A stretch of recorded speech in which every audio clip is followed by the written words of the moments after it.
darkness pushes through the concrete veil, and a leaf peeks out.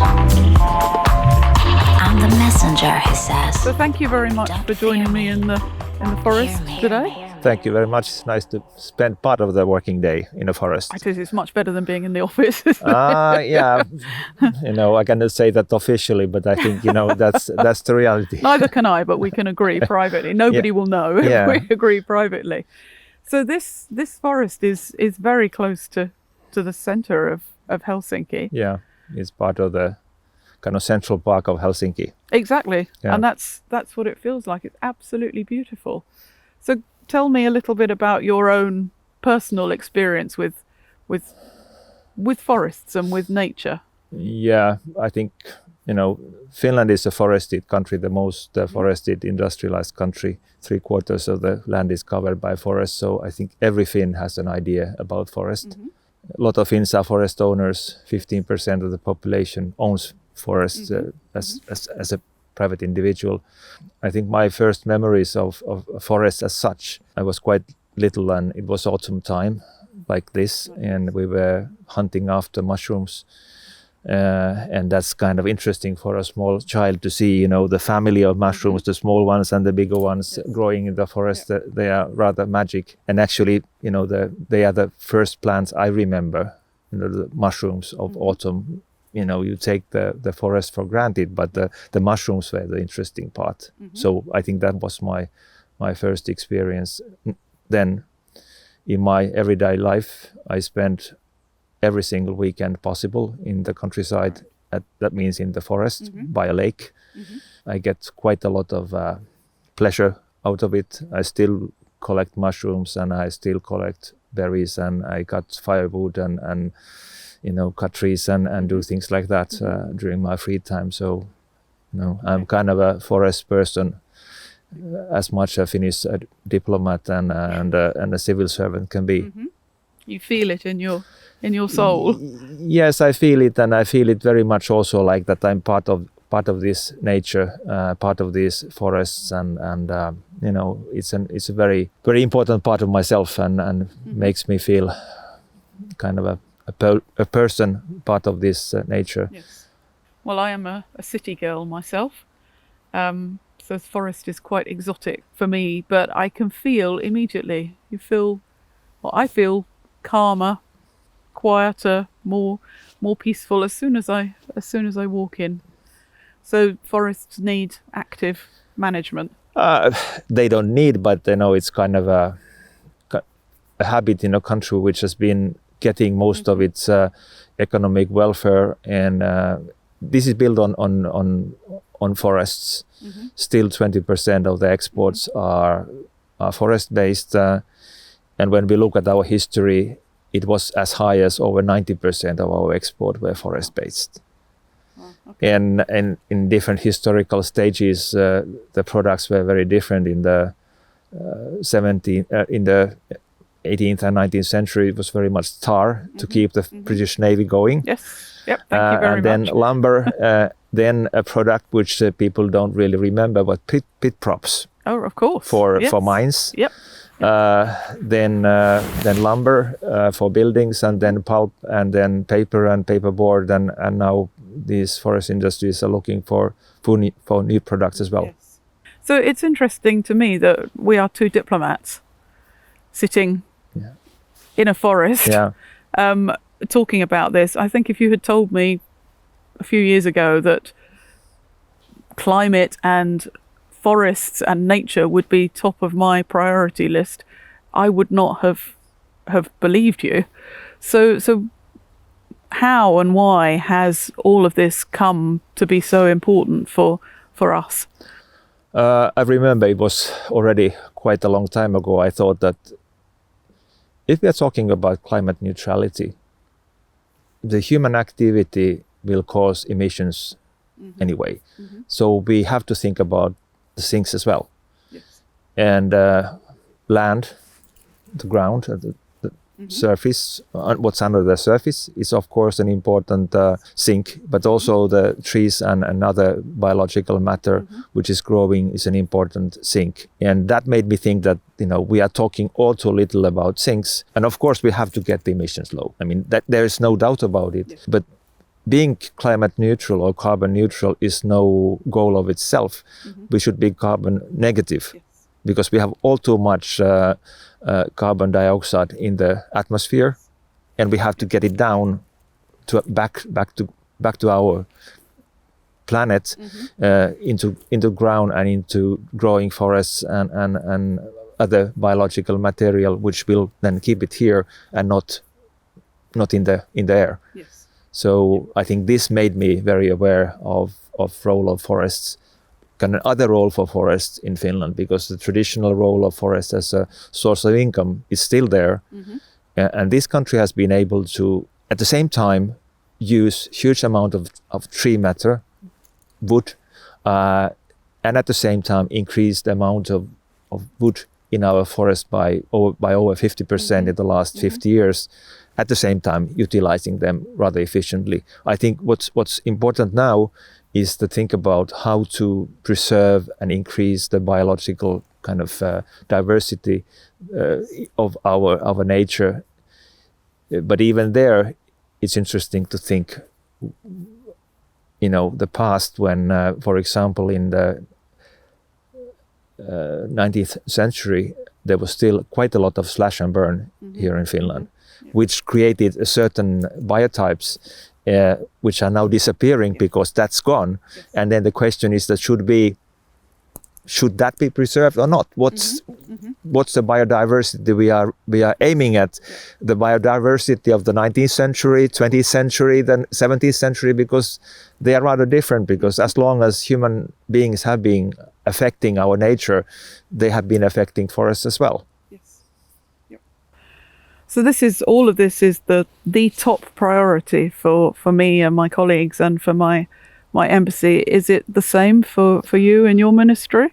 Climate diplomacy is important, and forest diplomacy is important for us, because, as I said, we live still very much out of the forests, and we have quite a lot of knowledge about forests. All too little if you think how much we should know about the forests, because there's still quite a little understanding what's happening under the ground, under the surface.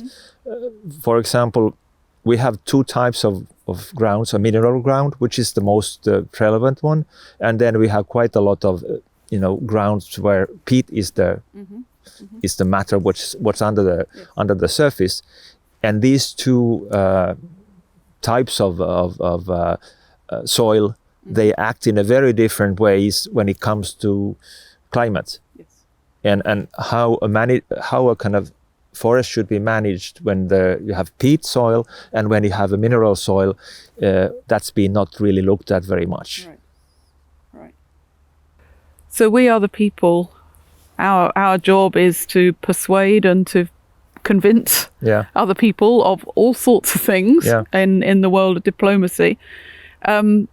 What more can we do to convince the rest of the world? I mean, Finland is a world leader. The UK is hosting the summit, the COP summit in November, and we care very much about this. What more can we be doing to help and persuade the rest of the world to follow our example? I think, of course, it's important to look at the financing, but I think here the financing is not the point when it comes to forests. I think all too few people globally think about forests as a whole. As I said, this is the most forested industrialized country. When we think about how much forests are discussed in most of European countries, we are civilized nations, we have a good education. They are not on the top of the agenda. Then talking about developing nations, in many countries, they are even less important. While at the same time, never ever in the history of mankind, forests should be more important. Yes. And I think, spreading the knowledge, having a real discussion between people, between academicians, what are the best ways? And the ways do differ. Yes. how to manage a forest in Finland, in England, France, in Morocco, in Congo. There are different methods, and we should have the kind of variety. We should have the diversity, because the forests are different, the soils are different, and at the same time trying to preserve the biodiversity and have them as efficient things as possible requires different kind of working methods. There's no one size fits all approach, which sometimes you feel it's kind of thinking when you really don't think a forest. You just think that forest anywhere is the forest. So are you optimistic about I'm the future? optimistic by nature. The governments do play their role, but for me the most important thing is that private sector and consumers play their role. As I said, in Finland we have some 600,000 forest owners, individuals who manage, who own, who decide themselves. And at the same time we have been able to increase the amount of trees and the amount of wood growing in our forests. And at the same time these people have been gaining economic benefit out of it. So it's possible to have working legislation and at the same time fulfill or kind of make people to have the kind of economic interest out of it, while at the same time increasing the sink. So we all need to lead by example. Yeah, of course, the Finnish experience is quite difficult to repeat, because most countries, 90% of the population will not own forest or be expert, and then the expert communities tend to get their own thinking from their own country, how things have been managed there. But I'm optimistic. I was in Russia earlier this year in June, and I had the opportunity to talk with their experts. And there's clearly a feeling, first of all, that the climate questions are higher on the Russian agenda. And being the country with the biggest forests in the world, the forest question in this context is quite high on the agenda. So I'm optimistic. People are talking more about forests. They are looking for options. They are looking for opportunities, and that's a good thing. Yep. So as long as we are sensitive to the individual requirements, as you said, of different countries, then we should be able to work together. Yeah, and I think there's this triangle. You have to have a certain economic benefit for the people, the local people. Yep. Then you have to have better and larger things, and then you have to think about the biodiversity. Yes, and you also have to have an incentive for businesses to. Yeah, but that's what I meant in the first one. That you have the economic interest where businesses and individuals, they have to feel that they're getting something out of it. Yep. No, I can see that. So, how do we persuade other countries to invest in this financially and emotionally as much as Finland has invested? That's really the most difficult question. I had a very good discussion with my Russian counterparts on this, and I feel that they are at least thinking how to incentivize companies and people to do more. Yes. I think there's very much the same idea around the countries around the Baltic Sea. When you're going further away, then the discussion is a bit different, because the relative importance of forests is getting smaller. Yes. Like on the British Isles, we are mainly talking about planted forests, which first forests have been destroyed. When you think how much forest did you have in Britain or in Ireland, as much as Finland, early I think, 20th century, yeah. Yep. hardly anything. Yeah. And then most of the forests which are there are being planted, and they are not really giving much pleasure for people in that way, that they are kind of fields where trees are being grown. Yes. Yep. They are not the place to be in. Yes. And then the discussion is a bit different if you compare to Finland, where people do use the forest for mushrooms, for hunting, for many purposes, and everybody has access to the forest. Yeah. We don't have these trespassing rules that people cannot go into your field or into your forest.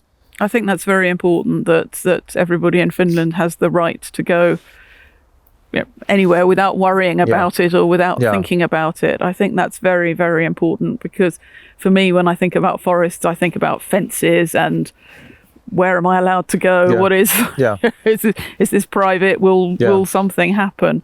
And I think, of course, that changes your attitude to these spaces, that they're not a welcoming place. They may be quite frightening. But all of these ideas are expensive. So how do we incentivize businesses to invest in this rather than making money quickly? Maybe it's already happening, but it's happening. It's like the electric cars. At the beginning, it was very slow, and people got really impatient that why are they not coming faster? And when they really start appearing, then we are surprised by the speed of it. Yeah, you always need some people who are brave enough to go first. I'm quite certain that we are going to have wood-based clothing fiber, wood-based chemicals quite soon, and then when they catch on, why use oil?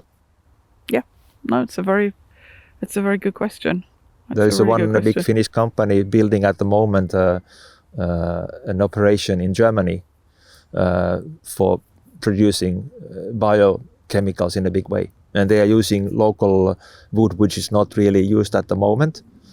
And of course, then new trees are being planted, and you are creating a sustainable chemical industry based on that. So the British government has said that new petrol and diesel cars cannot be sold in the UK after 2030. Is there a role for governments, you think? It's important that governments actually step in and are prescriptive about this. Governments have a role as the rule setters, and then the private sector has to obey the rules. Then we have different countries with different kind of traditions where the rules are being obeyed more or less. This is a country where the rules really do matter, and this is a country with a very long tradition of rule-based society, rule-based state, law-based state. And I'm quite certain that for example, now when this country is banning the use of coal, carbon from the ground, by 2029, that's the end of it. In the energy production, I don't think they can get rid of coal so fast in metallurgical industry like when you make iron. But even there, steps have been made, and even there, coal will be replaced. As I said, I'm optimistic. I see people moving in the right direction, and it's quite difficult to push because you need the technical solutions. Without the technical solutions, technical problems cannot be really solved. But it's important for the governments to give guidelines, and then the private operators have to find the solutions. But there has to be enough time to be kind of possible. Yes. Yep. Yes, the coal thing is a really interesting question. It's been a big debate in the UK as well recently. Where is it okay to produce coal if the coal is for the purpose of producing steel, for example? And that has been a long debate. But yes, I think both our countries are members of the Powering Past Coal Alliance. And that brings me back again. I think that more developed countries do actually have a real responsibility to do things that are actually difficult. I think this is not easy. This is not something soft and comfortable. If it were, we would have done it many years ago. And maybe that's part of the problem is we are asking people to do things which are not straightforward. At the same time, people are being kind of threatened by things which shouldn't really be threats. Many countries have had windmills also in the past. Why should the windmill now be an eyesore? That's very interesting, and I think that tells a lot about our sense of history, or what we think is our sense of history. Or high voltage lines. Are they more beautiful than the power stations? The windmills? I don't think so. But we are so used to seeing the high voltage grids that, we think that's natural. Yes. And then it's kind of unnatural to have a windmill. I don't really see a logic in it. But we also, I don't understand this either, we romanticize the old-fashioned wooden windmills. Yeah. And yet we have people, signing petitions in their thousands not to have them in the sea, for example. Yeah. And I agree with you. Why not? Yeah, because we need many solutions. There is no one solution for the climate crisis. Yeah. We need sinks, and we really have to be serious about cutting the emissions. And for example, here in Finland, some people are very skeptical that can you use solar power? I have a own experience. I spent quite a lot of time in the countryside. We have a countryside place where I remember it was probably 2 years ago in July. I'm selling because I have no batteries in the house. So I'm selling electricity and buying electricity. Right. And found out that I was selling this July, I was selling 136 kilowatt hours and I bought 137. So the whole month I used only 1 kilowatt hour, and we have dishwasher, we have an electric stove, we have normal amenities of the house. And this is Finland. Yes. Helsinki is the same latitude as Anchorage, Alaska. Yep. And you can, in July, lead a normal life by just using power from the sun. From the sun. Yep.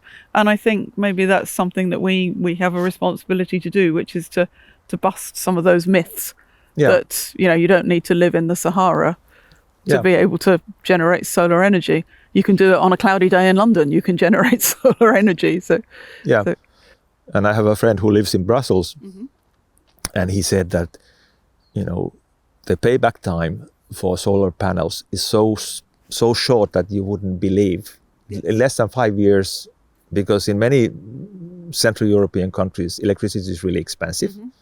And if you can replace this, expensive electricity on which you have taxes and the distribution costs, it comes also rather lucrative economic proposal, for you. I guess that's a bigger version of the micro. That's a micro version actually. The bigger problem of you need to invest up front. Yeah. That none of this is easy. Yeah. It's obvious, but it's not easy. So we need to help. And we don't need the subsidies. Now we have in Finland around 2,000 megawatts. The amount of wind power generation is about 2,000 megawatts. The possibility to produce a year at the given moment, and it's been doubled, and basically without any subsidies. This is market driven.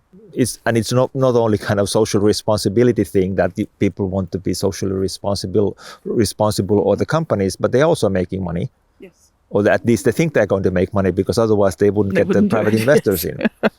I'm sure that's true. So it's actually, we've covered a really good illustration of what you can do starting as an individual through the businesses and then up to the national and the international level. So it's interesting to me that we all have our strategies, our individual strategies, and every country in the world, I'm sure, has its climate and its forest, its nature strategies. And I wonder, how do we bring all those together, or do we need to? Does it matter? I think it's good that we have a kind of common direction where to go. But solving these matters in London or a small community in northern Finland, you need quite different tools. Yes. But we have to decarbonize the electricity. We have to have more electricity in our energy system. We have to have better sinks and bigger sinks. And then we have to think about this adaptation, because adaptation is going to be a big thing as long as we can see, because it will take a long time until we are back to normal levels of CO2, not during this century. So we need adaptation, as we have seen already, especially in African countries, in the developing countries. What kind of devastating results can these storms have? And that should be kind of a common responsibility to do more to alleviate those threats and those consequences. I agree. I think that's going to be a huge responsibility for us as diplomats, is to really make sure that we are not just telling the story, because that's easy, but actually coming up with practical solutions for countries to, whose economies depend completely on things which we are telling them to stop doing. Yeah. You can't. It's not that simple. Yeah. Yeah. You can't say stop that without offering an alternative. I mean, if you are in a village, you have one generator, you cannot say that stop that generator because it's polluting the atmosphere. Polluting the atmosphere if there's no alternative. Yeah, exactly. So I think that's probably our biggest responsibility perhaps comes there. We can take care of ourselves, but about how to help and encourage and incentivize and facilitate.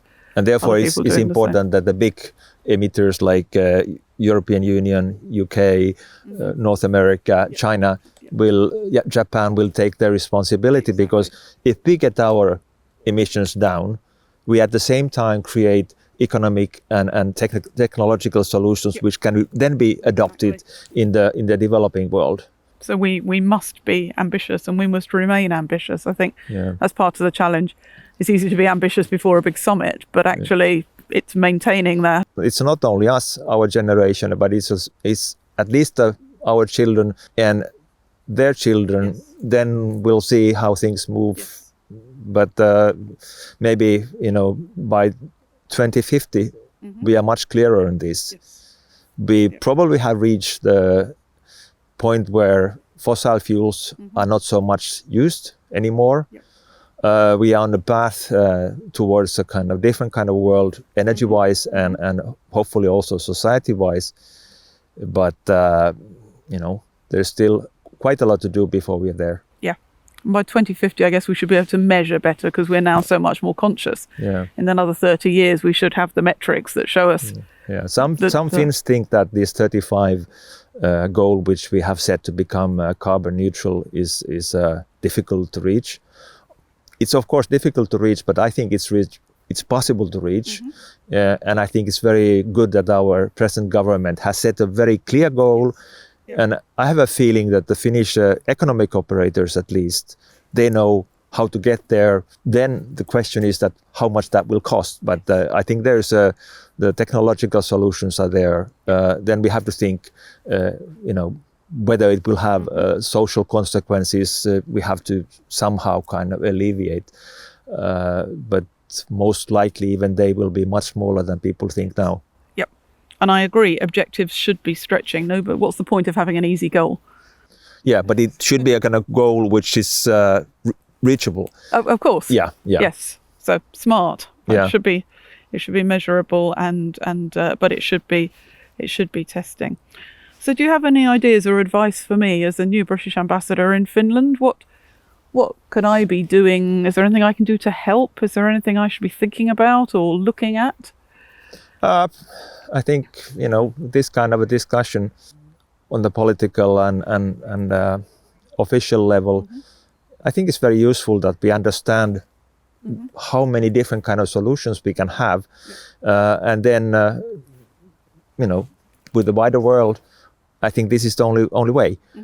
We don't have one solution, and we can understand that if we are honestly trying to reach a goal, then we have to be, forgiving that, there might be many ways to go there, and don't try to force the others to think the same way how to get there. If we know that we want to get there, and you can see that those people are serious about it.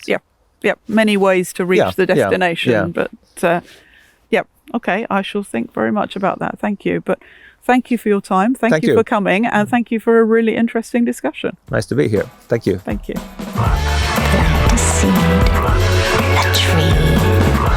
Plant as many as you see.